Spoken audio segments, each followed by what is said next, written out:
నమస్తే, నేను మీ మహేష్. అందరి న్యూస్ ద్వారా ఈరోజు మల్కాజ్గిరి జోన్కి సంబంధించినటువంటి విషయంలో ఈ జోన్ పరిధిలో ఉన్నటువంటి స్థలాల విషయంలో కానీ, ఇబ్బందుల విషయంలో కానీ, గణేష్ నవరాత్రులకు సంబంధించినటువంటి విషయం కానీ, పార్కింగ్లకు సమస్యకు సంబంధించినటువంటి విషయం కానీ, బాల్య వివాహాలు అని చెప్పేసి, లేకపోతే జాబ్స్ అని, డబుల్ బెడ్రూమ్లని, ఇట్లా కొంతమంది మోసపోతున్నటువంటి ప్రజలను ఏ రకంగా ఈ రకంగా మోసపోవద్దు అని చెప్పి అవేర్నెస్ తీసుకొస్తున్నారు అనేటువంటి వివిధ విషయాలను అడిగి తెలుసుకోవడానికి మనము ఈరోజు డీసీపీ గారి దగ్గరికి రావడం జరిగింది. మనము డీసీపీ మేడం పద్మజ గారితో ఉన్నాము. మేడం నమస్తే. మేడం నమస్తే అండి. మేడం మీ దగ్గరికి రావడానికి గల కారణం ఈరోజు ఏంటంటే, చాలామంది కూడా మోసపోతూనే ఉన్నారు ఇప్పటివరకు కూడా. కొన్ని ఉద్యోగాల విషయంలో కానీ, డబుల్ బెడ్రూమ్లకు సంబంధించినటువంటి విషయంలో కానీ, అంటే డబ్బులు ఇవ్వండి మీకు ఖచ్చితంగా ఇప్పిస్తాము, ఇది గవర్నమెంట్ నుంచి కాదు, మేము పైరవి చేస్తే ఖచ్చితంగా అవుతుంది, మాకు పలానా మినిస్టర్ తెలుసు, లేకపోతే పలానా ఎమ్మెల్యేనో తెలుసు, లేకపోతే పలానా పోలీస్ బాసులు తెలుసు, మేము చేయగలుగుతాము అని చెప్పి కొంతమంది డబ్బులు కట్టి నిరుపేదలు మోసపోతున్నారు. వీళ్ళ విషయంలో మీరు అంటే ఎట్లా తీసుకొస్తారు మేడం అవేర్నెస్? ఎన్నో కేసులు చేస్తున్నారు చాలామంది మోసపోయిన వాళ్ళ విషయం, ఇంకా మోసపోతూనే ఉన్నారు. ఎట్లా అరికట్టచ్చు మేడం దీన్ని? ఒకటండి, మనము గుర్తుపెట్టుకోవాల్సింది ఏంటంటే, there is no short cut for any success కావాలి అని అంటే స్వెట్ పెట్టాలి, మనం కష్టపడాలి. సో ఇది ప్రతి ఒక్కరు కూడా గుర్తుంచుకోవాలి. ఏది కూడా మనకి ఈజీగా రాదు, ఇన్స్టెంట్గా రాదు. ఏ యొక్క మన కార్యం తీసుకున్నా కూడా, ఏ పని చేయాలి అన్నా కూడా హార్డ్ వర్క్ అనేది ముఖ్యం. దానికి తోడు నాలెడ్జ్, ఈ రెండు ఉంటే మనం అసలు ఎక్కడ కూడా మోసపోవాల్సిన అవసరం లేదు. కానీ ఇవాళ రేపు నాలెడ్జ్ లేకను, లేదంటే మనకున్న పరిచయాలతో ఈజీగా అయిపోతుందని ఒక నమ్మకంతో నోటి ద్వారా తెలుస్తూ ఉంటుంది అనమాట, ఇక్కడికి వెళ్తే పలానా అయితే మనకు పని అవుతుంది అని. సో ఇవన్నీ కూడా నాలెడ్జ్ లేక నమ్మి ప్రజలు మోసపోవడం జరుగుతుంది. సో దేనికి కూడా ఒక షార్ట్ కట్ అనేది ఏమీ లేదు. సో ఎక్కడైనా మాకు ఇలాంటి బాధితులు మా దగ్గరికి వస్తే, ఇలాంటి జాబ్ ఫ్రాడ్స్ అనుకోండి, లేదు డబుల్ హౌస్ మోసాలు అనుకోండి, ఇక చాలా రకాల మోసాలు ఉంటున్నాయి. ఇవన్నీ కూడా మేము కేసు చేసి వాళ్ళందరినీ కూడా చట్ట పరిధిలోకి తీసుకొచ్చి మేము రిమాండ్ చేస్తున్నాము. అది ప్రజలకు తెలియడానికి పేపర్ కూడా ఇస్తున్నాము. సో చాలా వరకు కూడా అవేర్నెస్ వస్తుంది. కానీ బట్ ఇంకా ప్రజల్లో ఉన్నటువంటి అమాయకత్వాన్ని ఇలాంటి వాళ్ళు కూడా అది ఒక వ్యాపకంగా చేసుకొని వాళ్ళని టార్గెట్ చేయడం జరుగుతుంది. సో మా సైడ్ నుంచి ఎంతవరకు మేము చేయాలో అంతవరకు అందరికీ అవేర్నెస్ అనేది మేము ఇవ్వగలుగుతున్నాం. అంటే మేడం మీరు అన్నట్టుగా రిమాండ్ చేస్తున్నాము అని చెప్పేసి అంటున్నారు. రిమాండ్ చేసినా కూడా వీళ్ళకు భయం లేకుండా మళ్ళీ అదే రీతిలో వీళ్ళు మోసం చేస్తూనే ఉన్నారు. అంటే దీనికి కఠినంగా శిక్ష అంటే ఏ రకంగా ఉంటుంది? డబుల్ బెడ్రూమ్లని, ఉద్యోగాల విషయం అని, లేకపోతే ఇంకేదన్నా ఫ్రాడ్ చేస్తే వీళ్ళకి ఏ రకంగా శిక్ష ఉంటుంది మేడం? ఇంతమందికి ఉన్న చట్టాలు వేరండి. ఇప్పుడు నూతన క్రిమినల్ లాస్ వచ్చాయి, న్యూ క్రిమినల్ లాస్. దీంట్లో ఈ చీటింగ్ అనేది, చీటింగ్లో కూడా ఆర్గనైజ్డ్ క్రైమ్ అని ఏదైతే ఉంటుందో, ఇలాంటి మీరు అన్నారు రిపీటెడ్గా ఒక ఆర్గనైజ్గా చేస్తూ ఉంటారు. సో ఆర్గనైజ్డ్ క్రైమ్ అనేది చీటింగ్లో ఇట్స్ డిఫరెంట్ డెఫినేషన్ ఇవ్వడం జరిగింది. దానికి శిక్ష కూడా పెంచడం జరిగింది. సో మినిమం పనిష్మెంట్ 10 years వరకు ఉంటుంది అన్నట్టు. కాబట్టి ఇప్పుడు ఈ పరిధిలో జూలై 1 నుంచి తర్వాత జరిగినటువంటి ఏ కేసెస్ అయినా కూడా ఈ చట్ట ప్రకారమే మనము సెక్షన్స్ కట్టడం జరుగుతుంది. దాని ప్రకారమే ప్రాసిక్యూషన్ కూడా జరుగుతుంది. కాబట్టి ఒకసారి జూలై తర్వాత మనం ఈ కొత్త చట్టాల పరిధిలో తీసుకొచ్చినటువంటి సెక్షన్స్ ఏవైతే ఉన్నాయో దానికి ఎన్హాన్స్డ్ పనిష్మెంట్స్ చాలా ఉన్నాయి. సో దాంట్లో ఆర్గనైజ్డ్ క్రైమ్ అనేది సపరేట్గా కూడా చెప్పబడింది. కాబట్టి సో దాని మీద మా ఫోకస్ కూడా ఎక్కువ ఉంటుంది. దాని ప్రాసిక్యూషన్ కానీ దానికి రావాల్సినటువంటి పనిష్మెంట్స్ కూడా చాలా బాగా ఉంటుంది. మీరు వచ్చినప్పటి నుంచి, మీరు డీసీపీగా ఇక్కడ బాధ్యతలు తీసుకున్నప్పటి నుంచి ఇట్లాంటి మోసాలకు సంబంధించినటువంటి విషయంలో ఎన్ని కేసులు ఛేదించారు? ఆల్మోస్ట్ చీటింగ్ కేసెస్ అన్నీ కూడా అన్నీ కూడా డిటెక్ట్ చేయడం జరిగిందండి. దీంట్లో ఏది అన్డిటెక్టెడ్కి అయితే ఏమీ లేవు. కానీ సోర్స్ అనేది ఎక్కడో స్టార్ట్ అయ్యి ఉంటుంది. సో మేము ఆ టిల్ ఎండ్ వరకు వెళ్ళాలి. అలాంటి ఒక 4-5 కేసెస్ ఉన్నాయి. సో ఆ సోర్స్ వరకు వెళ్ళాల్సి ఉంటుంది. అంటే ఇప్పుడు మనకి ఎవరైతే మనకు పరిచయం అయ్యి మనకి మోసం చేశారో వాళ్ళు కాకుండా వాళ్ళ పై నుంచి నడిపించే ఒక ముఠా కూడా ఉంటుంది అనమాట. అలాంటివి ఎంతవరకు వీలైతే అంతవరకు వెళ్తున్నాము. ఇంకా కొన్ని కేసెస్లో కూడా పైన కింగ్ పిన్ వరకు వెళ్ళాల్సిన అవసరం ఉంది. సో దాని మీద సపరేట్గా టీమ్స్ వర్క్ చేస్తుంది. ఓకే మేడం, మీకున్నటువంటి పోలీస్ స్టేషన్ పరిధులలో మీరు బాస్గా ఉన్నారు కాబట్టి ఎక్కువగా ఇట్లా మోసపోతున్నారు అనేటువంటి ఫిర్యాదు వచ్చినటువంటి పోలీస్ స్టేషన్లు ఎన్ని ఉన్నాయి? ఆల్మోస్ట్ చీటింగ్ అంటే అండి, మీరు ఇదే అని కాకుండా ఈవెన్ ల్యాండ్ ఇప్పిస్తామని చెప్పి అలాంటి మోసాలు, తర్వాత ఫ్రాడ్యులెంట్ డాక్యుమెంట్స్ చూపించి అది ఒరిజినల్ అని చెప్పి నమ్మబలికి మార్టిగేజ్ చేసుకున్నటువంటివి, జీపీఎస్ చేసుకున్నటువంటివి, లేదంటే సేల్ అగ్రిమెంట్స్ చేసుకున్నటివి. అంటే ఇది ఒక పెద్ద ముఠాగానే కాకుండా చిన్న చిన్న పరిధిలో కూడా ఇండివిజువల్ని టార్గెట్ చేసి కూడా ఇలాంటి మోసాలు జరుగుతున్నాయి. సో అవి మాకు స్టేషన్ వరకు ఆల్మోస్ట్ అన్ని స్టేషన్లో కూడా ఇప్పుడు now we are very open to public అండి. చాలామంది కూడా ఇంతవరకు ఉన్నటువంటి అపోహలు ఏమీ లేవు పోలీస్ స్టేషన్కి రావడానికి. ఈ మధ్య అందరూ కూడా పోలీస్ స్టేషన్కి వస్తున్నారు, ఆఫీసర్స్తో మాట్లాడుతున్నారు, నిర్భయంగా ఫిర్యాదు చేస్తున్నారు. ఈవెన్ కేసు చేసినా కూడా వాళ్ళని రిమాండ్ ఇవన్నీ కూడా చేస్తున్నా కూడా దే ఆర్ ఆల్ సపోర్టింగ్ అండి ప్రాసిక్యూషన్కి. ఆల్మోస్ట్ ఇవాళ రేపు దానికి పడినటువంటి శిక్ష కూడా ఆల్మోస్ట్ 5 years నుంచి 7 years పడినటువంటి కేసెస్ కూడా ఉన్నాయి మన దగ్గర, కన్విక్షన్స్ కూడా వచ్చాయి. కాబట్టి ఈ పోలీస్ స్టేషన్ అని కాదు, కానీ ఇప్పుడు అర్బనైజ్డ్ సినారియాలో మనకు ఆల్మోస్ట్ అన్ని పోలీస్ స్టేషన్స్లో కూడా ఇలాంటి మోసాలు అనేది రిజిస్టర్ చేయబడుతున్నాయి. మేడం, మామూలుగా దొంగతనాలకు సంబంధించినటువంటి విషయంలో మీ పరిధిలో దొంగతనాలు తగ్గినాయి అని చెప్పేసి కూడా వార్తలు వినిపిస్తున్నాయి. దేనివల్ల అంటారు? అంటే దొంగలు మారిపోయా లేకపోతే భయంతోనా? దీంట్లో 2-3 రకాలు ఉన్నాయండి. ఒకటి, ఇంత ముందుగా మన దగ్గర దొంగతనం జరిగితే అక్కడ ఎలాంటి ఆధారం అనేది కూడా మనకు దొరికేది కాదు. అవన్నీ కూడా ప్యూర్లీ మనకున్నటువంటి హ్యూమన్ ఇంటెలిజెన్స్ ద్వారా ఎవరైతే చేస్తారో ఆ పరిసరాలన్నీ కూడా మనం అబ్జర్వ్ చేస్తే ఎవరు చేసి ఉండొచ్చు, ఎలాంటి వాళ్ళు చేసి ఉండొచ్చు అనే ఒక అవగాహనతో ముందుకెళ్ళి చేయడం జరిగేది. సో ఆ టైంలో కొంచెం ఆ డిటెక్షన్ అనేది కొంచెం ఇబ్బందిగా ఉండేది. బట్ ఇప్పుడున్న మోడర్న్ సినారియోలో we are using all the technology. ఒకటి, కెమెరాస్ ఉంటుంది. కెమెరాస్ వల్ల ఏంటంటే పక్కాగా ఇతను చేశారు, వీళ్ళు చేశారు, ఈ ముఠా చేశారు, లేకుంటే ఫిజికల్ ఫీచర్స్ చూసి వీళ్ళు ఇక్కడ నుంచి వచ్చి ఉంటారు అనేది మనకి ఏంటంటే అప్పుడు ఎక్కువ రోజులు పట్టే సమయం ఇప్పుడు మనకు చాలా తక్కువ టైంలో మనము ఎవరు అనే ఒక అవగాహనకు రావడం జరుగుతుంది. సో దాని ప్రకారం మా ప్లాన్ ఆఫ్ యాక్షన్ చేసుకుంటుంటాము. రెండోది ఏంటంటే ఈ అన్నీ కూడా ఎవిడెన్సెస్ మేము కోర్టులో ప్రొడ్యూస్ చేస్తున్నాం, టెక్నికల్ ఎవిడెన్సెస్. సో మనం హానరబుల్ కోర్టు ముందు కూడా ఇవన్నీ పెట్టినప్పుడు మనకి ఏ విట్నెస్ అయినా హాస్టల్ అయినా కూడా ఈ టెక్నికల్ ఎవిడెన్స్ అనేది మనల్ని ప్రొటెక్ట్ చేస్తుంది. కాబట్టి మినిమం టు మ్యాక్సిమం పనిష్మెంట్స్లో వీళ్ళందరికీ కూడా మ్యాక్సిమం పనిష్మెంట్స్ అంటే ఏదైనా ఒక నేరానికి 5 నుంచి 7 సంవత్సరాల శిక్ష అన్నప్పుడు మన ఎవిడెన్స్ని బట్టి 1-2 సంవత్సరాలు పడేది ఇంత ముందుగా. ఇప్పుడు పక్కాగా 7 సంవత్సరాలు అంటే 7 సంవత్సరాల శిక్ష పడుతుంది. అంటే మ్యాక్సిమం పనిష్మెంట్ సో వాళ్ళకి ఇప్పుడు అర్థమైపోయింది, తెలంగాణకు వస్తే మనము మళ్ళీ కూడా బయటికి వచ్చి చేసే పరిస్థితి లేదు అనేది ఒకటైంది. నెక్స్ట్ ప్రజల్లో కూడా అవగాహన అనేది చాలా ఎక్కువ. అంటే ప్రతి ఒక్కరు కూడా మేము ఎందుకు కెమెరా పెట్టుకోవాలంటే నా గురించి కాదు, సో సొసైటీ గురించి అని చెప్పేసి అలా పెట్టుకోవడము. ఈ కమ్యూనిటీస్ అన్నీ కూడా ఒక చాటి మీదకి వచ్చి వాళ్ళంతా కూడా పెట్టుకోవడము. ఒక కెమెరా పెట్టుకోవడం అనే కాదు, దాని మెయింటెనెన్స్ కూడా లైక్ 5 yearsకి ఆ విధంగా చేసుకోవడం వల్ల ఇవన్నీ కూడా మనకు సస్టైన్గా మనకు పనిచేస్తూ వస్తున్నాయి. ఇదే కాకుండా ఈ అవేర్నెస్, టెక్నాలజీ ఇవే కాకుండా కూడా ఇప్పుడున్న security features of the houses కానీ లేకుంటే లాకర్స్ కానీ ఇవన్నీ కూడా చాలా బ్రాండెడ్వే పెట్టుకుంటున్నారు. కాబట్టి ఈవెన్ ఎవరైనా వచ్చి అటెంప్ట్ చేయాలన్నా very difficult. And 4th important point is prevention. మాకు ఎంతసేపు డిటెక్షన్ ఒకటే, ఇంతసేపు నేను చెప్పిన డిటెక్షన్ అయితే ప్రివెన్షన్ వచ్చే వరకు అది మా రోల్. సో ఈ విజిబుల్ పోలీసింగ్ ద్వారా మా కమిషనరేట్కి వచ్చేసి visible policing, quick response, use of technology, ఈ 3 మంత్రాలతో మేము ముందుకెళ్తున్నాము.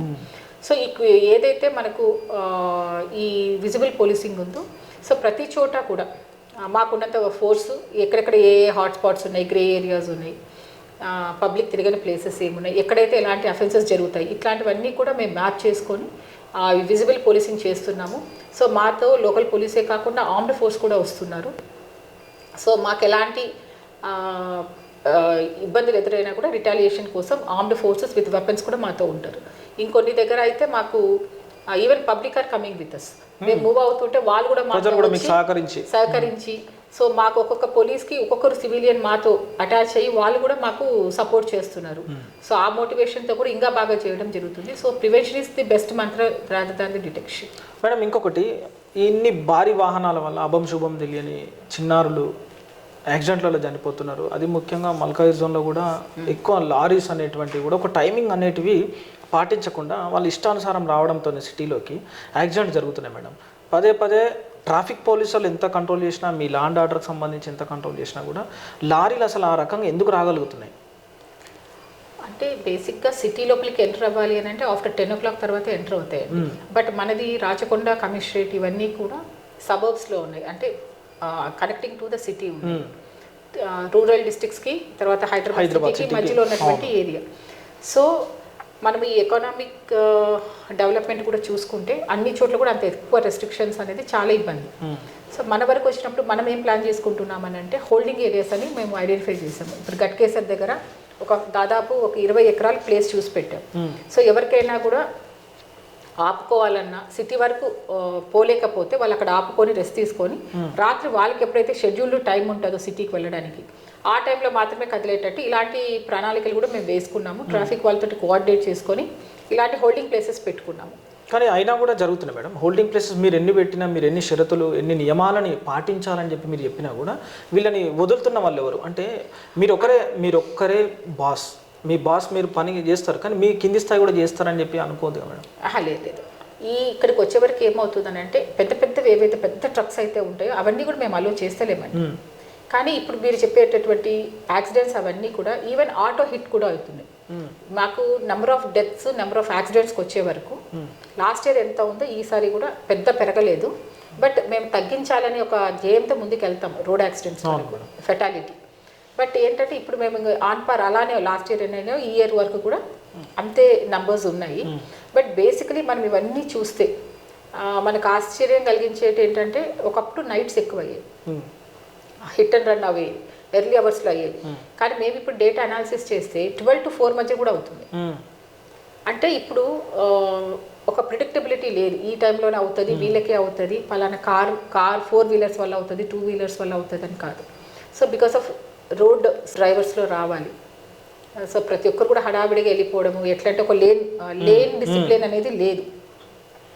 మన దగ్గర అంత వైట్ రోడ్స్ కూడా లేవు.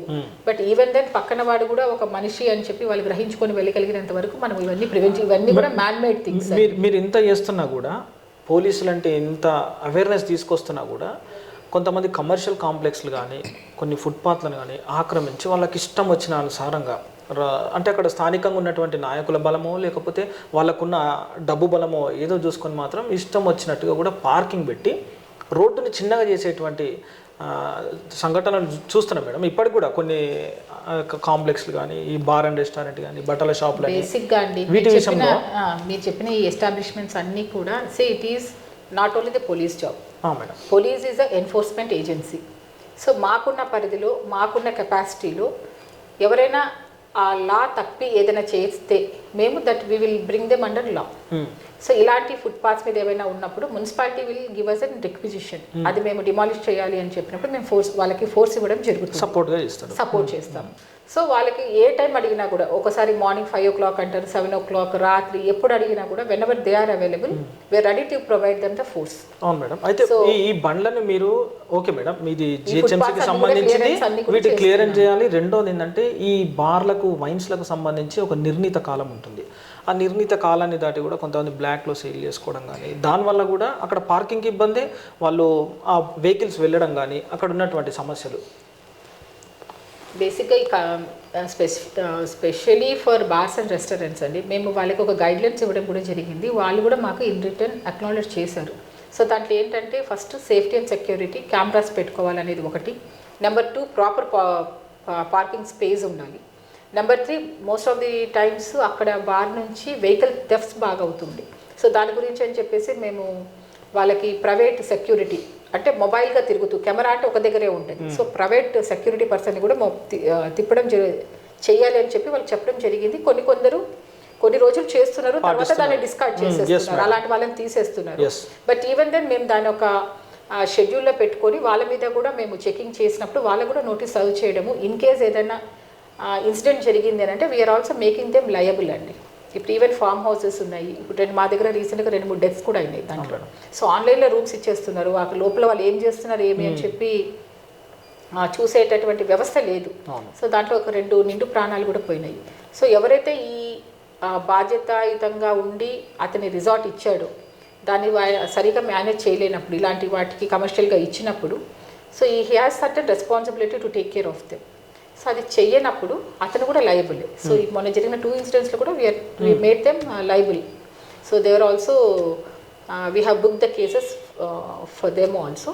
ఆ విధంగానే బార్స్ అండ్ రెస్టారెంట్స్ కూడా ఇన్సిడెంట్స్ అయినప్పుడు మా ప్రకారం మేము ఏదైతే గైడ్లైన్స్ ఇచ్చాము చట్ట ప్రకారం ఏదైతే జాగ్రత్తలు తీసుకోలేదో then they are also liable అండి. They very well know it. Madam, ఇప్పుడు విద్యార్థులకు సంబంధించినట్టయితే, యువతకు సంబంధించినట్టయితే డ్రగ్, గాంజాకి సంబంధించి కూడా ఇది చాలా ప్రభావం పడింది మన రాష్ట్రంలో. కానీ ఏ కమిషనరేట్ పరిధిలో అయినా కానీ, రాచకొండ కమిషనరేట్ పరిధిలో మీ జోన్ ప్రకారం చూసుకుంటే మా దగ్గర ఎక్కువగా గాంజాకి సంబంధించినటువంటి బాధితులు ఉన్నారు, పిల్లలు ఖరాబ్ అయిపోతున్నారు, దయచేసి పట్టించుకోండి అని నేరుగా కాలనీ వాసులు కూడా పోలీసులకు ఫోన్లు చేసినటువంటి సంఘటనలు ఉన్నాయి.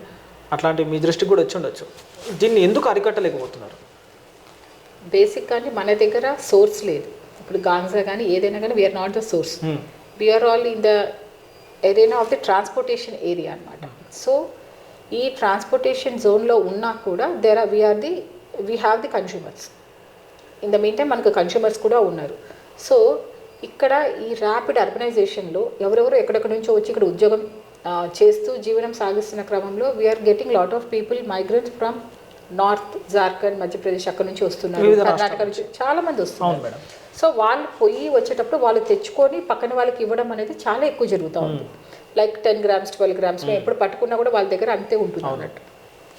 సో వాళ్ళందరినీ తీసుకొస్తున్నాము, కౌన్సిల్ చేస్తున్నాము, మా దగ్గర రిజిస్టర్స్ ఉన్నాయి ఎవరెవరు ఏమేమి చేస్తున్నారు అని.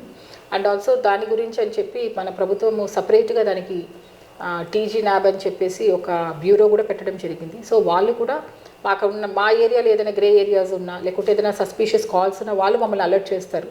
సో మేము టైంకి వెళ్ళి వాళ్ళని పిక్ చేసుకొని మేము we are going ahead with registration of the cases. ఒకప్పుడు అన్ని కేసెస్ లాగే ఈ కేసెస్ కూడా సాధారణంగా చేసేవాళ్ళము. బట్ ఇప్పుడు మాకు నౌ వీఆర్ ట్రైన్డ్. ఇప్పుడు ఇది పెద్ద మహమ్మారి లాగా తయారైపోయింది కాబట్టి even our staff are trained in this cases. చాలా బృందాలు ఉన్నాయి. ప్రతి ఒక్కరు కూడా self sustained in doing the investigation. ఒకరు వెళ్ళి ఏ విధంగా మేము దానికంటే ఒక ప్రొసీజర్ ఉంటుంది, ఆ ప్రొసీజర్ ప్రకారమే ఫాలో అవుతున్నాము. కాబట్టి ఎలాంటి పరిస్థితుల్లో మేము దీనిలో రిమాండ్ చేసినటువంటి వాళ్ళు అక్విట్ అయ్యి వచ్చే ప్రసక్తి లేదు. కంపల్సరీ 100%. ఒకవేళ గాంజా అమ్ముతున్నటువంటి వ్యక్తిని మీరు పట్టుకొని రిమాండ్కు పంపిస్తే తను బయటికి ఏ సమయంలో వస్తాడు? వాడికి అసలు ఇన్స్ట్రక్షన్లు ఎలా ఉంటాయి? ఎన్ని రోజుల శిక్ష పడవచ్చు? మీరు అనుకున్నట్టు టైప్ ఆఫ్ థింగ్స్ అండి. ఒకటి ద టైప్ ఆఫ్ డ్రగ్ ని బట్టి ఉంటుంది. సో గాంజాక్ అనేది ఒక టైప్ ఆఫ్ పనిష్మెంట్ ఉంటే సింథటిక్ డ్రగ్స్ వస్తాయి. గాంజా వేరు, డ్రగ్స్. అవును మేడం. సో దాన్ని బట్టి చాలా ఎక్కువ శిక్ష అనేది కొన్ని దగ్గర అయితే 20 years అండ్ అబోవ్ కూడా ఉంది, లైఫ్ కూడా ఉన్నాయి. అసలు వాళ్ళు బయటకు కూడా రాలేరు. నేను ఎందుకు అడుగుతున్నా అంటే మేడం, అనవసరంగా కొన్ని కుటుంబాలు రోడ్డు పాలవుతున్నాయి.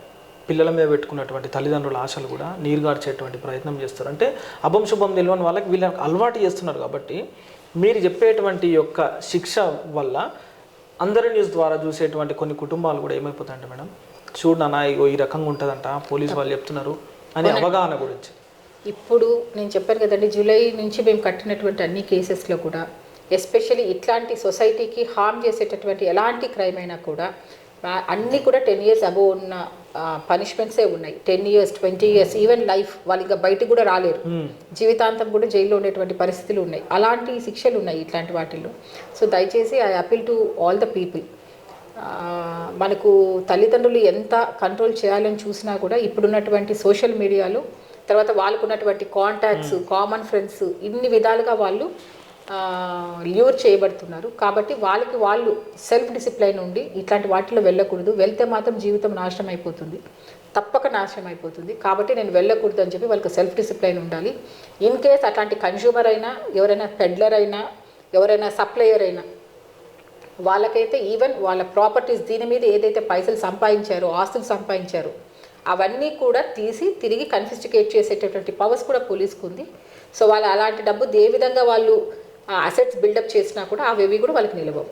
ఫ్రెండ్లీ పోలీసింగ్ ఉందా మేడం? ఇంకా friendly policing is always there అండి, but it is only for the victims. అంటే కొన్ని పోలీస్ స్టేషన్ కానీ not for the rowdy sheeters లేకుంటే అదర్ ఎవరైనా హై హ్యాండెడ్నెస్ ఉన్న వాళ్ళకి ఎవరికి ఉండదు. But is a victim, certainly we are friendly. అంటే కొన్ని పోలీస్ స్టేషన్లలో ఏంటంటే కింది స్థాయి సిబ్బంది కూడా కొంచెం దురుసుగా మాట్లాడుతున్నారని, మరి పెద్దవాళ్ళు ఏమో బాగానే మాట్లాడుతున్నారు కానీ వీళ్ళు ఏందబ్బా మరి ర్యాష్గా మాట్లాడుతున్నారు అని చెప్పి కొన్ని వార్తలు బయట పోలీస్ స్టేషన్లో బయట వాళ్ళు వెళ్ళి బయటకు వచ్చిన తర్వాత కొన్ని వార్తలు 1-2 అరాకొర జరగకుండా ఉండవండి. It is a very big system. But even then మేము ఎవ్రీ మంత్ కూడా వీళ్ళకి అందరికీ కూడా వీడియో కాన్ఫరెన్స్ తీసుకోవడం జరుగుతుంది. ఇట్లా ఏవైనా స్పెసిఫిక్ అందరినీ అనలేం కాబట్టి ఇలాంటి స్పెసిఫిక్ కంప్లైంట్స్ ఏమైనా ఉంటే వాళ్ళు సపరేట్గా పిలిచి చెప్పడం జరుగుతుంది. అందరికీ కూడా మనం ఏ విధంగా పబ్లిక్తో, because we are all public servants, so పబ్లిక్తో ఏ విధంగా మెలగాలి అనే విషయం మీద అందరికీ చెప్పడం జరుగుతుంది. So there is a lot of improvement, but there are certain మీరు అన్నట్టు అక్కడ అరాకొరా ఉండొచ్చు, కాదని కాదు. But even at the same time the public are also very aggressive some times. ఇప్పుడు వాళ్ళకి ఏదైతే కావాలనుకొని వస్తారో, there are 2 parties in the police station. So police స్టేషన్కి వచ్చిన తర్వాత వీళ్ళది వినాలి, వాళ్ళది వినాలి. ఈవెన్ పక్కనోళ్ళు వినే అంత ఓపిక కూడా పక్కనోడు ఇవ్వడు మాకు. సో ఒక్కొక్కసారి వాళ్ళు కూడా హై హ్యాండెడ్నెస్ ఉంటుంది. So but at the end of the day, because both were approach to the police, మాకు సమన్వయం పాటించి చేయాల్సిన అవసరం ఉంటుంది. కాబట్టి even we will tell our people, even వాళ్ళు కొంచెం అగ్రెసివ్గా ఉన్నా కూడా మేము we will make them calm and we will listen to them. Madam, ఇప్పుడు రాబోయే రోజుల్లో ఇంకా నాకు తెలిసి ఒక 5-6 రోజుల్లో గణేష్ పండుగ రాబోతుంది. గణేష్ ఉత్సవాలకు సంబంధించి రకంగా బందోబస్తుని చేపట్టబోతున్నారు. వాళ్ళకి ఒక టైం అనేది లిమిట్ ఉంటుంది కాబట్టి నిమజ్జన కార్యక్రమానికి మీరు ఏం చెప్పదలుచుకున్నారు గణేష్ మండపాల నిర్వాహకులకు? మల్కాజ్గిరి జోన్ అంటే it is a mixture of all religions of all states. మన దగ్గర అన్ని జిల్లాలు, అన్ని మతాలు అందరూ కూడా కలిసిమెలిసి అందరూ ఉంటారు. సో ఈ గణేష్ వరకు వచ్చే వరకు చాలా శాంతియుతంగా జరిగేటటువంటి జోన్ అండి. అవును. బట్ ఈవెన్ దెన్ ఎప్పటికప్పుడు మనము పోలీస్ అప్రమత్తంగా ఉండడం కానీ, లేదు పబ్లిక్ని అప్రమత్తం చేయడం అనేది, because of in a larger prospective safety and security is most important. ఈ యాంటీ సోషల్ ఎలిమెంట్స్ ఆ టైంలో కూడా యాక్టివ్ అవుతారు కాబట్టి, సో అందరు ప్రజలు సుఖ సంతోషాలతో ఉన్నప్పుడు ఇలాంటివి ఏవి జరగకూడదు అనేది పోలీస్ ఫస్ట్ నుంచి కూడా చాలా హోంవర్క్ చేస్తాం. గణేష్కి 10 రోజులు 15 రోజుల నుంచి కూడా పోలీస్ అనుకోండి, లేదంటే ఎంటైర్ గవర్నమెంట్ వింగ్స్ అన్నీ కూడా దీని గురించి, ఏర్పాట్ల గురించి అన్నీ కూడా చాలా సమీక్షలు జరుపుకోవడం జరుగుతుంది. So coming to the police, మా వరకు వచ్చే వరకు basically Idol installation is the first thing. మాకు వాళ్ళు ఎక్కడ పెడుతున్నారు అనేది, ఎందుకంటే ఫస్ట్ అక్కడే స్టార్ట్ అవుతుంది. So we all appeal to the organisers, మీరు ఎక్కడైతే ప్లేస్ పెడుతున్నారో గణేష్ని, డిస్ప్యూట్ లేని ల్యాండ్ కానీ అందరికీ అమికబుల్గా ఉన్నటువంటి ప్లేస్లో పెట్టమని చెప్తున్నాము. దానికి ఎంత హైట్ ఏంటి, దానికి ఎలాంటి వెహికల్ మీరు నిమజ్జనం రోజు వాడతారు, ఏ రోజు ఎక్కడికి వెళ్తారు, ఎక్కడ మీరు నిమజ్జనం చేయాలనుకుంటున్నారు, మీరు తీసుకోవాల్సిన రూట్, ఈ అన్ని డీటెయిల్స్ కూడా మాకు ఇంటిమేట్ చేయమని చెప్తున్నాం పోలీస్కి. ఇవన్నీ కూడా మేము ఎందుకంటే, so we will be prepared. వాళ్ళు ఎవరైతే నిమజ్జనం రోజు బయటికి వచ్చి వాళ్ళందరూ కూడా చాలా శోభామానంగా వాళ్ళందరూ బయట చేస్తున్న టైంలో మేము డ్యూటీలో ఉంటాం. సో వాళ్ళకి ఏ ఇబ్బంది కలగకుండా మేము చేయడానికి కోసం అని చెప్పి ఫస్ట్ ఇంటిమేషన్స్ అన్ని తీసుకుంటాం. దాని ప్రకారం దాని అనుగుణంగా రూట్స్ ఎట్లా ఉన్నాయి, రూట్స్కి ఏమైనా ఎక్కడైనా గుంతలు ఉన్నాయా, అవి ఎవరైనా ఉంటే వాళ్ళకి డిపార్ట్మెంట్ చెప్పి చేయించడము, లేదంటే ట్రీస్కి ఏవైనా ఇప్పుడు ఒక 10-12 అడుగులు ఉంది, సో ఆ రూట్లో వస్తుందంటే ఎక్కడెక్కడ అలాంటివి ఉన్నాయి అవన్నీ కూడా కట్ చేయించడం. ఎందుకంటే they should not be any loss of life. So ఇట్లాంటివన్నీ కూడా తీసుకుంటాము. అట్లనే లేక్ దగ్గర ఎలాంటి వాటర్ ఉందా, ఎంత ఉంటే ఎంత హైట్ ఆఫ్ ఐడల్స్ మనము నిమజ్జనం చేయొచ్చు, లేకపోతే వి కెన్ టెల్ మీరు ఇక్కడ కాదండి ఇక్కడ వాటర్ లేదు పలానా దగ్గరికి వెళ్ళొచ్చు. సో దట్ ఈ జిగ్జాగ్ ఆఫ్ ట్రాఫిక్ కానీ ఎవరు ఎక్కడ కూడా ఇబ్బంది పడకుండా ఇలాంటి ఏర్పాట్లన్నీ తీసుకుంటాం. తర్వాత there will be lot of bylanes which are coming and joining to the main processions. So అక్కడ కూడా మా ఫోర్స్ అంతా ఉంటారు, ఒకరి తర్వాత ఒకరు క్రమబద్ధీకరించి లేక్ వరకు తీసుకురావడము, అక్కడ కూడా మా ఫోర్స్ ఉంటారు. నిమజ్జనము తర్వాత రిటర్న్ రూట్ వరకు కూడా వి విల్ టేక్ కేర్ అండి. మేడం, ఇప్పుడు ఒక మహిళగా మీరు ఈ స్థానానికి వచ్చారు, ఒక ఐపీఎస్గా. మీ జోన్ పరిధిలో ఉన్నటువంటి చదువుకునేటువంటి పిల్లలకు కానీ ఇంట్లో ఉన్నటువంటి అమ్మలక్కలందరికీ కూడా భద్రత విషయంలో ఎలాంటి తగిన జాగ్రత్తలు చెప్పాలనుకుంటారు? మహిళలు అంటే they're as equal as male అండి. ఫస్ట్ నెంబర్ 2, భద్రత అనేది మనము ఎవరో ఇస్తే రాదు, మనది మనం చూసుకోవాలి. సో దీనికి ఫస్ట్ మనం ఎక్కడున్నాము, మన మనం ఉన్నటువంటి ప్లేస్ ఏంటి అని ముందు మనకు తెలియాలి. ఏ టైంలో వెళ్తున్నాం, ఏ టైంలో వస్తున్నాము. ఒకవేళ ఇన్ కేస్ లేట్ అవుతే ఒక సపోర్ట్ సిస్టమ్ తీసుకోవాలి. ఎవరైనా it's for only, it's also for the male persons also. Night ఎక్కడో చీకట్లో వస్తున్నారు, ఎవరైనా ఆపి మన చైన్ గుంజొచ్చు, ఫోన్ గుంజొచ్చు. సో ఇవన్నీ కూడా మనం ముందు మన జాగ్రత్త మనం తీసుకోవాలి. So after that we are all there to help them out. But విమెన్కి వచ్చే వరకు they are very very mentally strong. So ఎప్పుడో ఒక చిన్న బలహీన క్షణంలో వాళ్ళు ఒకలాంటి ఒక ఆలోచనతోటి ఈ మధ్య చాలా వరకు అన్ప్రిడిక్టబుల్ ఇష్యూస్ అవుతూ ఉన్నాయి. But what I can suggest them is they are more equal than males. ఒకటి. Number 2, the safety is within their own hands. Number 3, they should be strong enough to deal anything. మనం చాలా స్ట్రాంగ్గా ఉండాలి. మనకి ఎలాంటి వచ్చినా కూడా, ఏ ఆపద వచ్చినా కూడా వీ కెన్ ఫైట్ అవుట్ అని ఉంటే certainly they will come out అండి. And above all there is a dial 100. అందరికీ ఏదైనా సమస్య ఏది ఉన్నా కూడా దానికి మాకు ఒక SOP ఉంది. సో అర్బన్ ప్లేసెస్ అయితే 5 to 7 minutes వాళ్ళని రీచ్ అయిపోతాము మాకు కాల్ రాగానే. సెమీ అర్బన్ అయితే 15 minutes వాళ్ళ దగ్గర రీచ్ అయిపోతాము. కాబట్టి ఎవరు కూడా ఎలాంటి భయపడిన అవసరం లేదు. There is dial 100 for you in Telangana. Friendly policing వ్యవస్థలో పోలీసులందరూ కూడా బాగానే ఉంటారు, కానీ కొంతమంది వల్ల కూడా పోలీసుల పైన మచ్చ, అంటే పోలీసులు ర్యాష్గా మాట్లాడతారని, లేకపోతే అమ్మ వీళ్ళు బయటనే ఫ్రెండ్లీ పోలీసింగ్, లోపల పోయినాక తందనాన ఉంటుంది అనేటువంటి కొన్ని వస్తుంటాయి అపోహాలు. చివరిగా దీనికి మీ సమాధానం?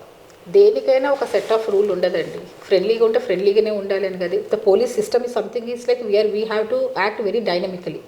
రిలేటివ్గా యాక్ట్ చేయాలి, డైనమిక్గా యాక్ట్ చేయాలి, సమయాన్ని సందర్భంగా యాక్ట్ చేయాలి. So depending upon the situation, depending upon the person, we will act accordingly.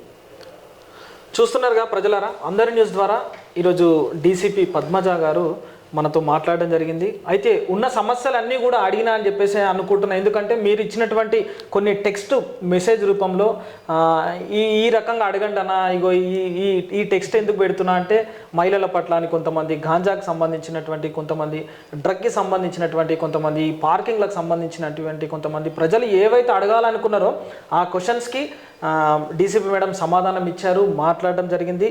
భవిష్యత్తులో ఇంకా ఏమైనా అడగాలనే ఉద్దేశం ఉంటే మీతో పాటుగా కూడా నేను ఫోన్ ఇన్ అనేటువంటి కార్యక్రమం కూడా మేడంతో పెడతాం. మీరు ఒకవేళ నేరుగా మేడంతో మాట్లాడాలనుకున్న, వాళ్ళ సమస్య మీరు నేరుగా మాట్లాడి తెలుసుకోవాలనుకున్నా కూడా అందరి న్యూస్ ద్వారా ఖచ్చితంగా మీరు కూడా మేడంతో మాట్లాడచ్చు. ఆ యొక్క అవకాశం కూడా మేడం ఇస్తారు. చూస్తూనే ఉండండి అందరి న్యూస్. నేను మీ మహేష్. జై హింద్.